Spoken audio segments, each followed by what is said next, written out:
Hello and welcome to A Single Window. So this is our first episode. And in this first episode, I kind of want to address a few things. We're going to jump right into it here in a second. But first, I just wanted to explain what was the meaning behind the title.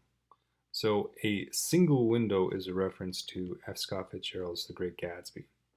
In this novel, the sort of narrator, main character, at the beginning was kind of striking out at his own on the East, and the way he wanted to do so, he was doing something in finance, but he wanted to learn from all fields, and you could tell by what he talked about in the book that he did have an understanding of all fields. And the premise behind why he was doing that is he felt that this was something his he would kind of reference to his father's ideas, is that the world is best or is most accurately represented through a single window, meaning that one person's eyes looking onto the world is the best way to see what is happening in it, rather than have all the specialization which we have now today.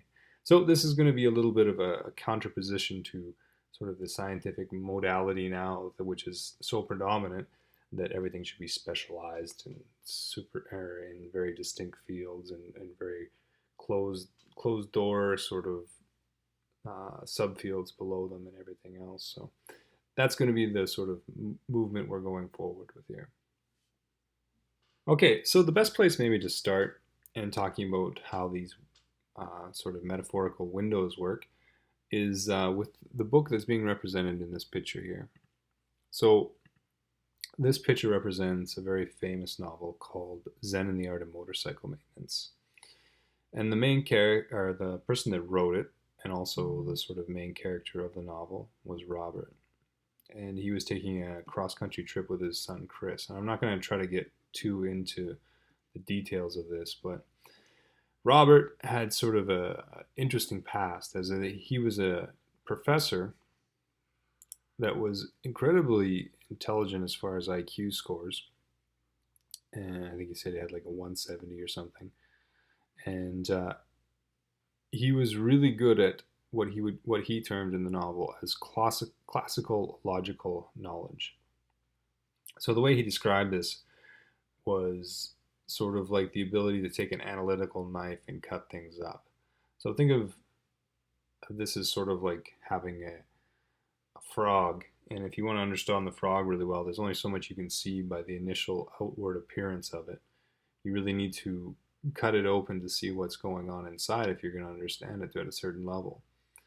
And the romantic side would say that, okay, yeah, that's great, but the thing you liked about the frog in the first place was the way it looked before, and the fact that it was an interesting animal, and you liked that it moved and the way that it was alive.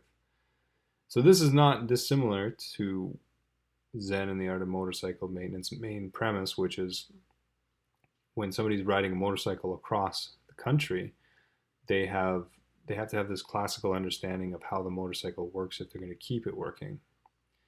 And there's also people that were with him and him himself who saw the experience as just a romantic being like sort of the way people often describe this field is sort of like the very intuitive. Think of like a really hyper artistic like person.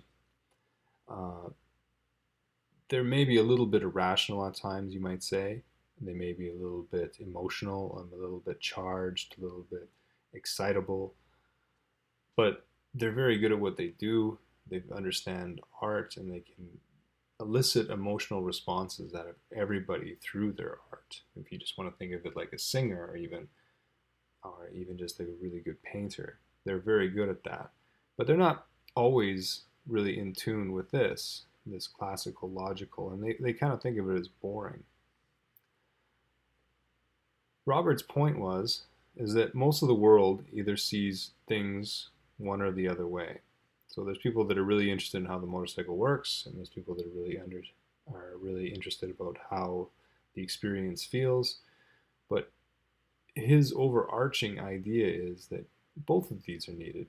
Both of these are needed for the whole experience. And there's a lot more to the book than that. But for what we need it for right now, that's all we'll really kind of talk about. So classical, logical. So think of this as more like the scientific. So think of somebody like an engineer, something very closed, rational, linear thought. And you maybe know people that are predominantly in either one of these two categories. But for now, I'd like to get into this more, but we will eventually. But for now, that's all we really need to get into. Uh, it's interesting that he actually used the word square. There was a term in the beatnik movements and in the 60s where they talked about rational stuff being square. And this was a term thrown around in a lot of colloquial speak as it, oh man, that's square. And it was kind of seen as a derogatory thing because to be square is to be boring and everything else. And it all plays into this. So I think the best way to take the next step with this is to talk about something or some things from more ancient times. Okay, so we're going to jump right in with a really interesting concept, which is the Philosopher's Stone. So those of you that know what the Philosopher's Stone is, well, I mean, many of you maybe have heard from Harry Potter or something, but I don't think they really addressed what the full idea of the Philosopher's Stone is supposed to be. So Philosopher's Stone is this idea of having everything combined so that it makes anything you want into gold. So the Philosopher's Stone was supposed to be what you could have that could turn anything into gold. And the premise of this being a gold, something to glean gold from the world or to be able to transmute gold is really missing the point of what alchemists were all about. Alchemy was fundamentally natural philosophy, and especially those ones that did it really well. So alchemy. And this picture is supposed to represent how things are supposed to be made into the Philosopher's Stone. So you can maybe recognize our two shapes here. We have the square and we have the circle. And the point that people will say right now is these are actually both of them separate. Oh, sorry, put that away for now. So these two are separate and we need to combine them again. So like I was saying before, we see the world through one of these two modalities, one of these two sides. And the world, when we're doing that, is looked at from the side. It's looked at obliquely, as they say. So it's looked at from this way inward. And then you see something. So this face of this triangle could be completely different from this face of this triangle. And they see two separate things and they try to explain what they see. And then they get frustrated and angry because they're not looking for the same thing. First of all, this one's looking for rational stuff. This one's looking for more beautiful and inspiring things, and they're looking at different places as well. So it's not really a good way to unionize these two. So this is a concept of uniting. Okay, so one of the ways that they've expressed this before is a lot of what people did in alchemy is they'd say they'd have to combine the male and the female aspects. So often, but not always, the square is seen as the male aspect. And the circle is seen as more of the female aspect. So these two have to be in union with each other. And the ancients used to believe that there was a natural state of these two to be together, and it was only through things happening, bad things happening, that they became separated in the first place. So here's some examples of what I'm talking about. This is from ancient China, and it shows, we can see these two people here. The male, like we said, has a square here. So this is for building squares, like this. The female has a compass. So the compass for building circles. And keep in mind, this is incredibly old. This is a very old image. And you can see that the two are joined. And there's also these serpentine tails that go all the way through, and this is supposed to be the sun, and this is supposed to be the moon on the bottom. So this is something we're definitely going to discuss eventually, but we're going to just ignore this for now. But what we're going to be more interested in is the fact that there's these two, male and female, that are united, and the sun being the direction of where they're going, and the female creating the circles and the male creating the squares. Here's another one. And before I forget to talk about it, this this is actually an egg. The outside of this is an egg, and the top of the egg is right here. Is down the bottom of here. So this is upside down egg. But the idea of this is very similar to the one on the other side. So as we can see, in this case, the male has a circle, the circle creator, and the female has the square. And then we have the sun and the moon, and then this is supposed to represent something we're going to talk about right after this, which is supposed to be, this is supposed to represent Hermes. And these are the two symbols. I mean, we know this as being the female symbol, but actually in this case, it's supposed to be representing the metal equivalent of the female, which in this case is copper. And then above is the masculine metal, or one of the masculine metals. There's many, but the masculine metal, which is iron. And over here we have zinc and tin. And again, we're not going to discuss this quite yet. The thing I want you to notice here is the shapes. First of all, so we have the square, we have the circle on the outside, and then we have the four quadrants, which is something we'll talk about definitely very soon here. And then this whole thing here, I want you to kind of notice, because this will be something that comes up in the next picture. So again, this is alchemy symbolism, and then rebus here. And so we have the male and the female again, like we said. And in this case, it's a dragon instead of the serpents. But we'll explain that in due time. So the next one I'm going to show kind of mixes the two. And this is from ancient Greece. This one we have kind of this winged element on the top. And then we have the snakes that weave their way all the way up the top. And this is the goddess. So this was something that Hermes was supposed to carry, who was the messenger god. He was supposed to be the messenger in this world for the god, which was supposed to be Zeus in the ancient Greeks. But we'll address that more eventually. Of course, the Masons have the same sort of concept. So they have the triangle, the all-seeing eye, which is supposed to represent, I believe, this one.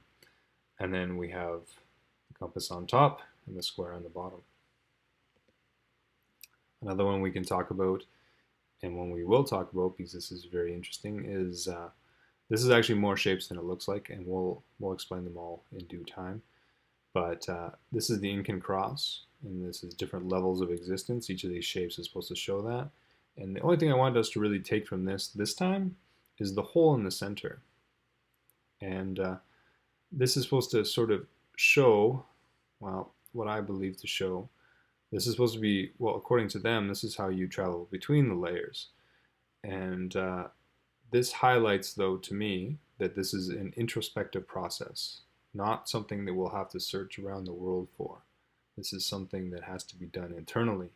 This is not something external at all. So I think I have a quote here too. So this is a run-on sentence. We do not learn. What we call learning is a process of recollection. This is what Plato said. So this is going back to the same premise here, and I'll also give the quote of Carl Jung, who said that those who look outside dream, those who look inside awaken. And that'll be a premise that we eventually discuss a lot here as well. So for now, this is all we'll say, though.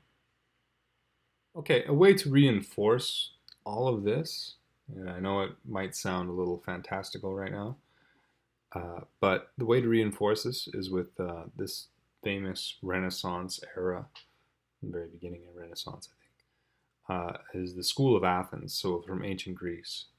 And the way that they divided all this is you can see sort of two separation. I mean, the focus of the whole picture is on the two gentlemen in the center. And the reason for that is that we have the same idea. So on this side, we have Apollo. And even though it's the male, in this case, this is supposed to represent the circle side.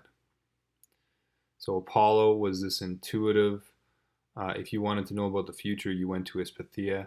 I don't know if this is the Pythia or not. People have never really said that, but to me, this would make sense if she was the Pythia. So somebody that sees into the future, we know the Oracle of Delphi, maybe we've heard of that. So this is an intuitive person that also was, so as Apollo, I don't know if I mentioned that, but he was the music god. So basically, all the main tenets of what we've already established as this circle personality, this was all embodied with Apollo. On the other side, the female is representing the other side. And this square